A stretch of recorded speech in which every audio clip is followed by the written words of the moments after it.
Hey, it's you, man, from KC95 here. Good evening and welcome to Toasted Tavern. Your host, Scott Tobin, and the man called Wags are ready to bring you the night in sports. So pull up a stool, grab a drink, and let's get toasted. Good morning. I know it's weird, Saturday morning, and we're here talking sports with you. I am Wags, and joined alongside by the freshly shaven Scott Tobin. I know you look at him, you go, wait a second, who's this guy? But it is Scott. You look good, man. Yeah, it looks different. It just reminds me why I grow a beard every time I shave it off. I'm like, oh yeah, that's why I keep doing that. But yeah, I'll be freshly shaven for a week or two, and then it'll be back. Don't worry. I know, and I already told you I absolutely hate you for that because I can't grow facial hair for crap. And, it is what it is. Some people got it, some people don't. I still look like a college student all the time. And, yes, I am a college student right now at 36, but, it is what it is. And we're here to talk to you about college sports because it is Saturday. It's the official week 2 of college football. We saw a lot of really, really good games last week. Saturday, Sunday, Monday even. It was a great week to open up the college football season. And we've got a lot of really good games this week as well. And we've got to start where we have to start, which is Mizzou. Mizzou, a Central Michigan victory last week, 34-24 as well. It was not a great game by Mizzou, but they did enough to win that game. Tell me a little bit about what your thoughts were on that game as we head into this matchup against Kentucky.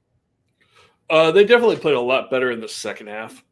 The offense looked a lot crisper in the second half. Defense played better. So I think it was a team just kind of trying to find their way through that first half, and then they got into a little bit of a rhythm in the second half and looked a lot better. That they did. They put up a lot of yards. Tyler Beatty had a really, really good game, 203 yards rushing, a touchdown on 25 carries.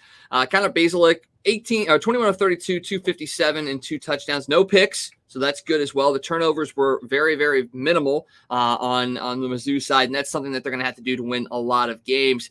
But it was a tight game in that first half, and I think a lot of people were worried that Mizzou might lose that game. They gave up 301 yards passing in that game. And you look at this Kentucky team that they're going to face tonight, and they are a pass-heavy team. We saw this last year or the year before when Kentucky was at Mizzou, just passing all over the place. And there's a little worry going around that might happen again. Yeah, I'm sure that's going to be their game plan. I think we're going to see a different Mizzou team. I think they played a really vanilla game against Central Michigan. I don't think they wanted to show a whole lot knowing they had Kentucky and Boston College coming up the next couple of weeks. So I think they're going to see them open up the playbook a lot more, do some different things in this game against Kentucky. But yeah, Mizzou secondary is definitely going to have to be ready because Kentucky's going to throw the ball a lot, and that could work in Mizzou's favor because we saw the pass rush really get going last Saturday. They had 7.5 sacks. So if they can cause that kind of disruption to the quarterback and in the backfield, that could really limit what Kentucky does with their passing game as well.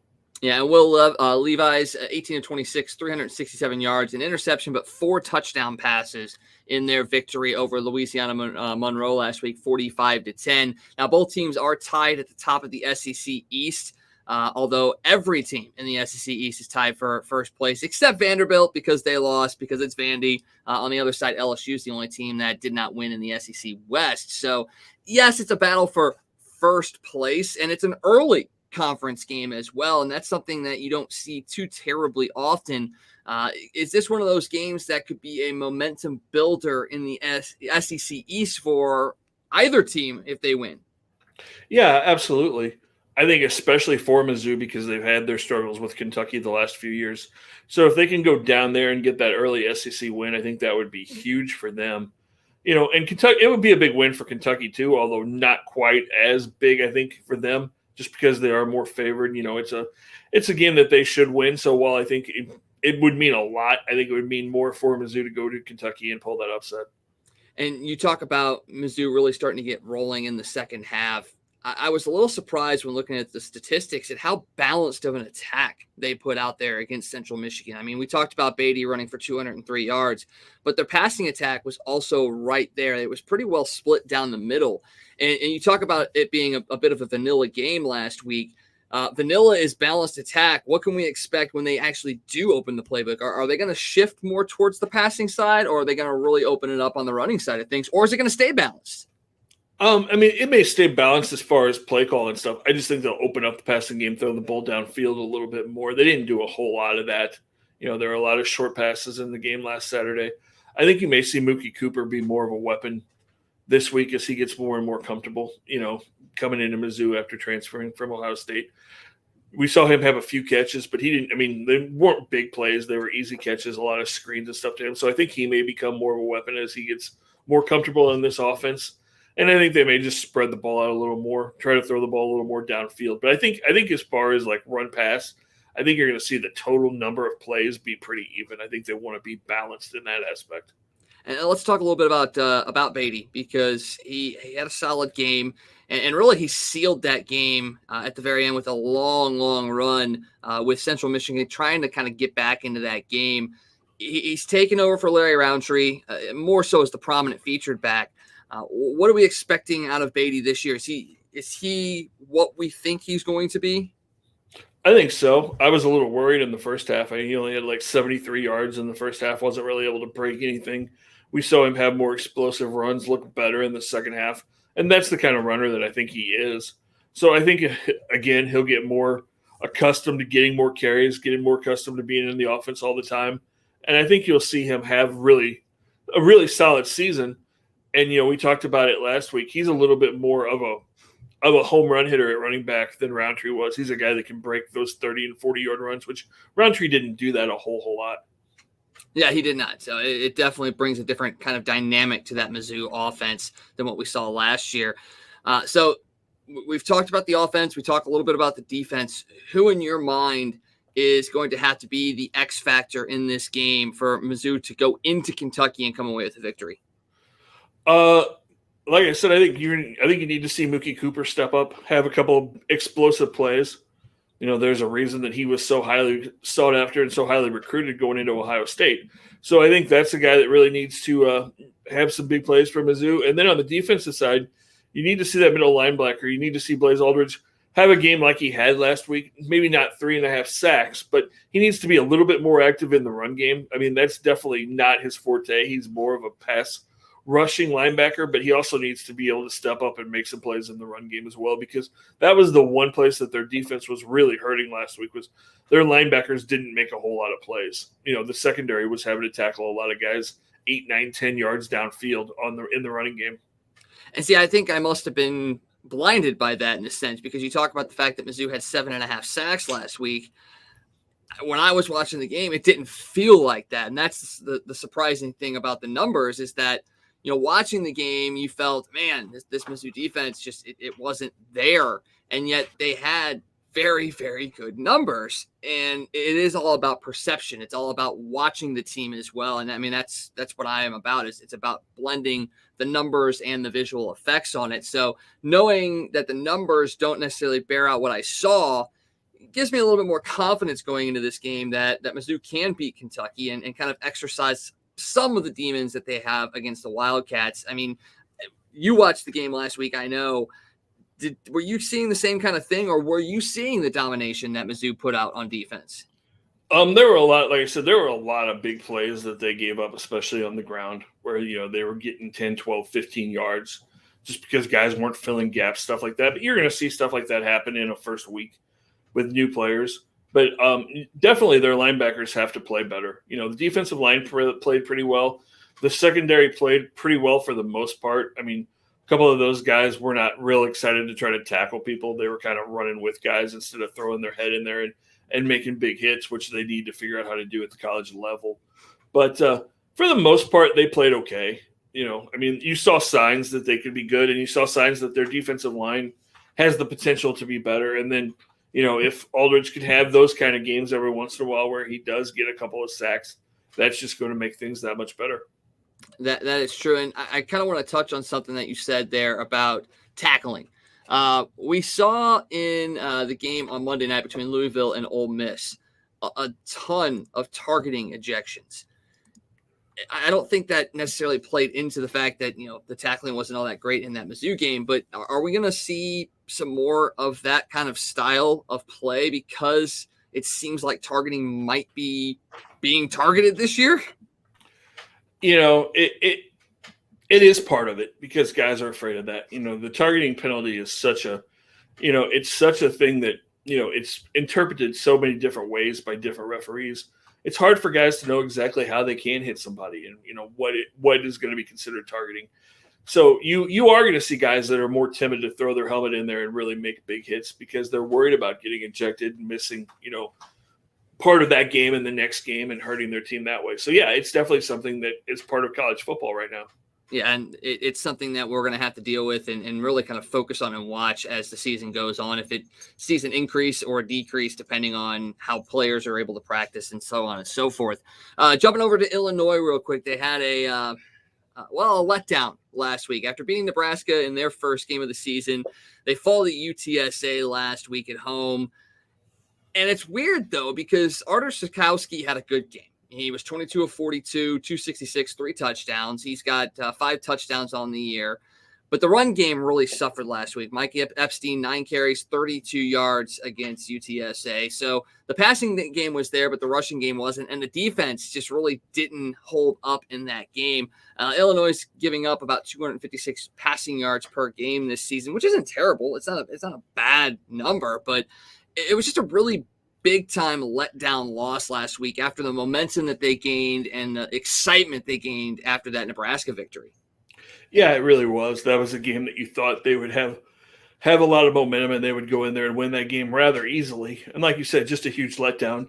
And it's not going to get any easier for them this week, honestly.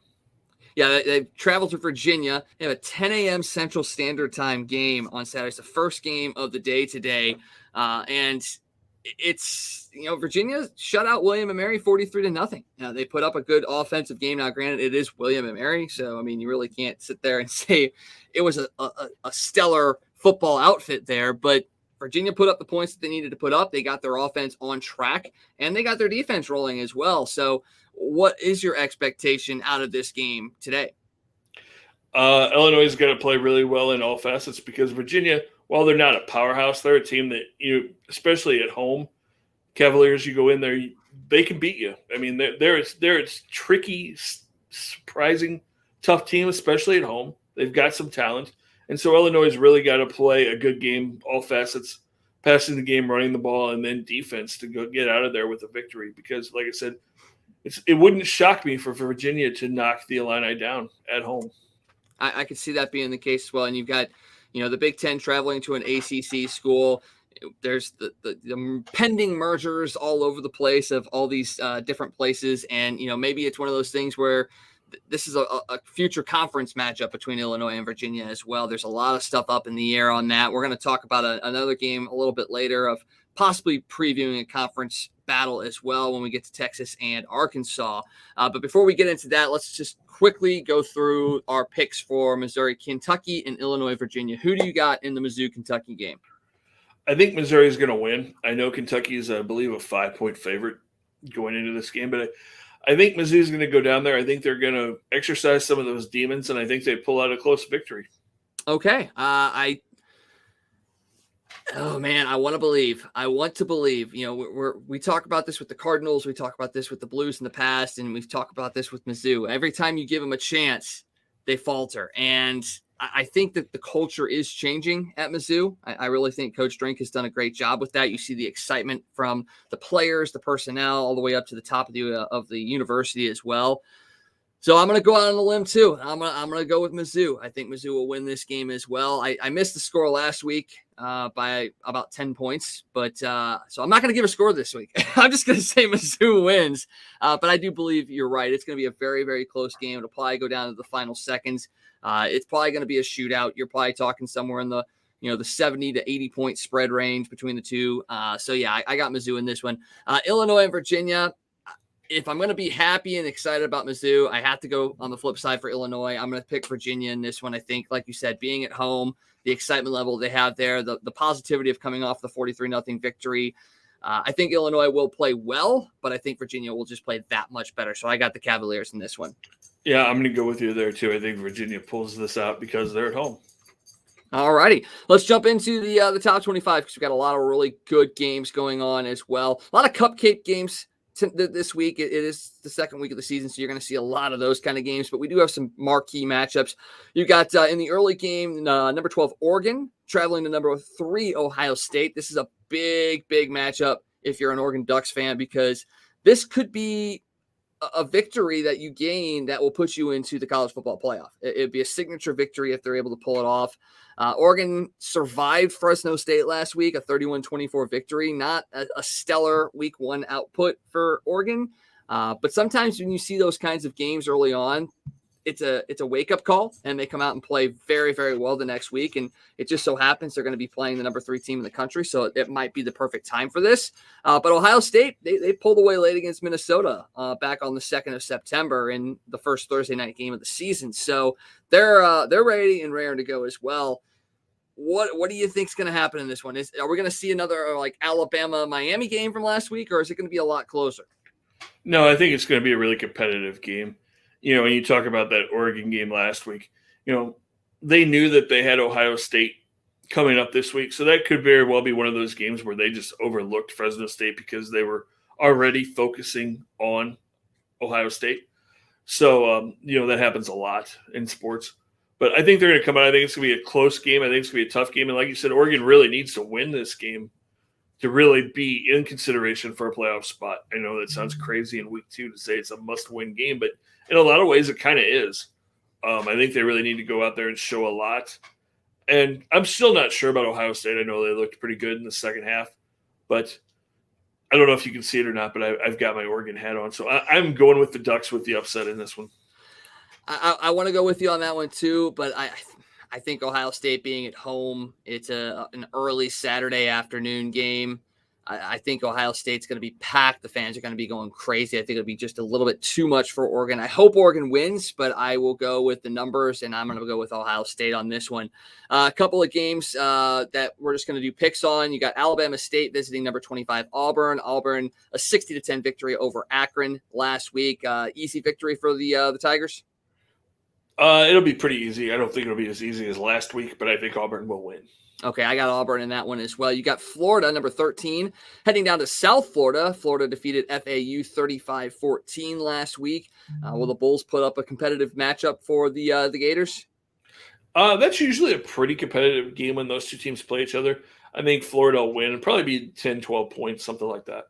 Yep, I got Florida in that one as well. Virginia Tech coming up after the upset of UNC. I mean, you can call it an upset. I mean, I don't know if UNC should have been ranked as high as they were, but it was a unranked versus ranked opponent, and they did upset them last week. They're going to host Middle Tennessee this week, number 19 Virginia Tech. I got the Hokies in this one.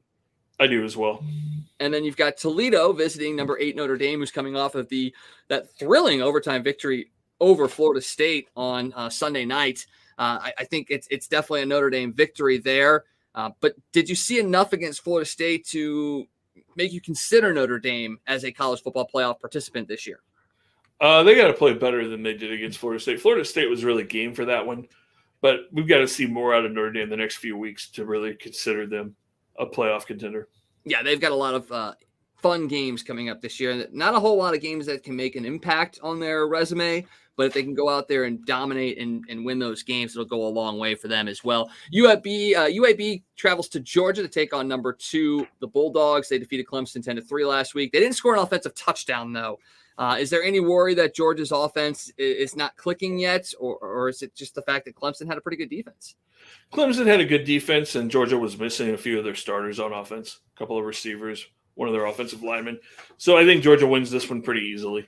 Yeah, Georgia as well for me. Texas A&M at Colorado. One of those games that you look at it and you go, yeah, that's an A&M victory. But Colorado's a tough team, and I think it'll be an A&M victory, but I think it's going to be a lot tougher than people give them credit for. I agree, especially in Boulder. Yeah, it's never fun to play up there, especially at the altitude. You've got Murray State traveling to number 7 Cincinnati. We're not super high on Cincinnati as far as you and I are concerned, but a lot of pundits think they have a chance of sneaking into the CFP this year if a couple other teams falter. Yeah, I mean, it's possible. Cincinnati's been a decent team for a few years now, and they should beat the Racers pretty easily on today. I know. Cincinnati, I got that one as well. Ball State at number 11, Penn State. The Nittany Lions, the big late victory over Wisconsin last week. I think it's another one of those easy victories as well. Penn State for me over Ball State. I agree. And do we even need to ask this one? Alabama hosting Mercer.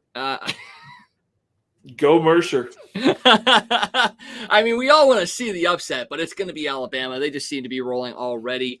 You hate to see it, but it is what it is with Nick Saban and Alabama. Then we've got the other really, really big matchup today. You've got number 10 Ohio traveling to number 9. Number 10 Iowa traveling to number 9 Iowa State. Iowa blew out Indiana last week, and Iowa State snuck by Northern Iowa. It's a tough place to play up there at Ohio State, but they're ranked number 9, whereas Iowa's number 10. I mean, what are we expecting out of this game? This is going to be a battle to the very end. The Battle of Iowa. Yeah, it's going to be a tough game. It always is when those two teams meet up, especially when they're ranked. I think I'm going to go Iowa, but I think, again, it's going to be a really close game. It may come down to like a late field goal type situation. Yeah, this was a tough one for me. I mean, when all else fails, I usually go with the home squad just because of the home field advantage. But I think after what they did to Indiana last week, Iowa really proved a lot to a lot of people. And I think I'll go with you on that one. I'm going to go with the Hawkeyes on this one. Yeah, it should be a good game. Oh, it's going to be a phenomenal game. South Carolina State at number 6, Clemson. That's a Clemson victory right there, even though they fell to Georgia last week. I think things are going to click for the Tigers as well. Yeah, easier opponent, chance for them to kind of settle in. With all the new starters they have, I think Clemson wins that one pretty easily. Yep, right there with you. And then you got Oklahoma hosting Western Carolina. Now, Tulane gave Oklahoma a run. 40-35 was the victory for Oklahoma last week. It's not like Oklahoma was looking to a big-time matchup this week. It is, Western Carolina. I didn't even know who the team was. That's how much they were looking forward to that. So what can you give as an explanation as to why that game with Tulane was so close last week? I don't really have an explanation. I'm not sure. I mean, you have a lot of questions about Oklahoma. How good are they? Is their quarterback as good as people thought he was going to be? What's their defense look like? This will be a big game for them. It wouldn't shock me if they went out and won 70-0. But the way they played last week, it also wouldn't shock me if it was a 7-point game. So, just a lot of questions about Oklahoma. So we'll know more after this week. I think we'll have a little better idea, as crazy as that sounds. I know, against Western Carolina. I got Oklahoma winning this one. Then you got that potential SEC preview. Texas, number 15, at Arkansas. Texas the win 38-18 over Louisiana last week. Arkansas was victorious over Rice 38-17. A tale of two wins, essentially. I think Texas will win this game, but is it going to be close? That's the question. It'll probably be close. That's a long-time old-school rivalry going back to the Big 12 and the Big 8 and all those days. So those two teams definitely have, and the Southwest Conference actually going way, way back.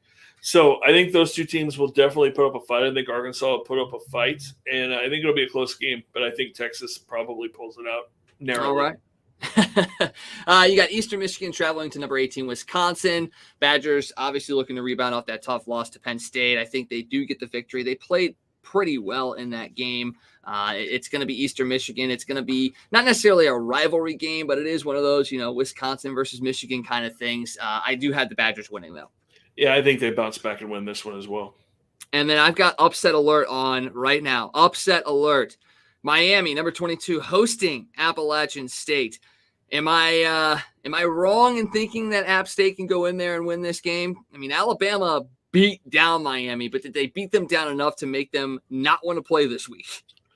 No, I mean, Alabama definitely beat them, and we've seen App State pull some big upsets. I think Miami wins this one. I think they do bounce back, but again, I think this could be really close. And like we said, we've seen App State pull big upsets before, so I don't think it would totally shock anybody if they did pull this one. Well, I'm going to go with App State. I'm going to take it. I'm going to say the upset happens this week. Number 22, Miami, does go down and drops out of the top 25 after this. Austin Peay versus number 20, Ole Miss. Ole Miss we talked about that Ole Miss Louisville game earlier with the targeting calls. They were a 43-24 victory in that game. Ole Miss probably going to win this one as well. Yeah, they should win that one rather easily. And you got number 24 UNC hosting Georgia State. They're coming off that loss to Virginia Tech, like we said earlier. Once again, I think this is another just easy victory for the Tar Heels, so I'm going to take UNC. Yeah, I will Carolina as well. Number 21, Utah, looking for their 10th straight win over BYU. Both teams coming off of wins, 40-17 for Utah, 24-16 for BYU. Does Utah get that 10th straight win? Another game that could go either way. I think it'll be a close game, but I think Utah has a little bit of an advantage still right now, so I'm going to go with the Utes. I will go with the Utes as well. Stanford at number 14 USC. Number 14 USC, I think one of those teams surprisingly not being talked about enough right now. They had a big win over San Jose State, 30-7 last week. Stanford dropped a game to K-State 24-7. They're still kind of looking for their quarterback over there at Stanford. This is usually a really interesting game, a really tight game, a really good game. But Stanford seems to be a bit down. Is this a chance for USC to, make their mark in the Pac-12? Yeah, I think so. I think SC wins this one. Like you said, these are normally pretty good games, and Stanford's beat USC, upset them quite a few times in the last few years. But I think SC wins this one. I think so, too. I got the Trojans in this. And finally, you got number 23, Arizona State, hosting UNLV. UNLV lost a 2-overtime game to Eastern Washington last week, 35-33 Arizona State, a 41-14 victory over Southern Utah. I got to go with the Sun Devils in this one. It's Arizona State and the party school of the world. Well, and how do you not pick Herm Edwards? Yes. he is still the coach at Arizona State, so I'm going to go with the Sun Devils as well. You gotta love Herm. You play to win the game. Oh man, I miss him with quotes. We gotta dig up some Arizona State footage and see if he got any more fun quotes out there from Herm Edwards. Oh, I'm sure he does. All right, well that's our rundown of the top 25. We got Mizzou beating Kentucky. We've got the Illinois game going to Virginia in this instance. A lot of fun games. What is your game to watch today? I mean, I know you're probably gonna say Mizzou Kentucky, but maybe outside, if that is your game, outside of that, what's the one game you have to watch today? Oregon, Ohio State. I think that's the biggest game of the day, honestly. I think it's the one with the most implications for sure. It really is. I mean, Iowa State could have some big moments as well, but when it comes down to a team potentially losing out on their chance at the college football playoff, yeah, Oregon, Ohio State's going to be a heck of a game starting here very, very soon at 11 o'clock Central Standard Time. So make sure you jump over and catch that. Make sure you come back and join us on Toasted Tavern Monday night as we recap week 1 in the NFL as well as the second week of college football and get you previewed for the rest of the week that was, including the recap of the Cardinals series against the Reds, a huge one that started off last night. So lots of stuff to cover on our Monday episode at 9 o'clock. And Scott, once again, let's talk a little bit about the Real Men Wear Pink campaign. Absolutely. Anybody that watches the show knows that we've been honored to be ambassadors for the campaign. So if you can help us out, please make a donation. Any amount of money that you could give will help us fight breast cancer. There's a link to the donation page on our page. You can go there. You can also go to my personal page, make a donation. And we've got a lot of really cool events coming up. We're going to be doing some stuff. There's a gala this weekend on Wednesday that we'll be sharing stuff from later on in the week. And then there's just a bunch of stuff coming up as we get closer to October and really kicking this campaign off. And I have to let my facial hair start growing so that I can dye it pink as we get into October. But yeah, just a lot of fun stuff. And please help us help fight breast cancer. Like I said, any amount of money you can donate will help. No amount's too small. Just do whatever you can to help us, and we'll try to knock out breast cancer. Let's do it. You know what? Now that I think about it, yeah, you had to shave the beard just to get it in the right form for that pink hair dye going in there. That's it. Well, guys, enjoy today's slate of college football action. Enjoy tomorrow's week 1 of the NFL. Make sure you check out our show from Thursday night as we give you our rundown of every pick in week 1, who we think is going to win, maybe a couple upsets as well. So make sure you check out that. And like I said, for Scott, I'm Wags. We'll see you guys on Monday night for another episode of Toasted Tavern. Thanks for joining us. Hey, it's U-Man here from Casey. For all your sports news, catch a Toasted Tavern with Scott Tobin and the man called Wags, weeknights at 9 p.m. You can follow Toasted Tavern on Facebook, Twitter, Instagram, and YouTube. Let's get toasted.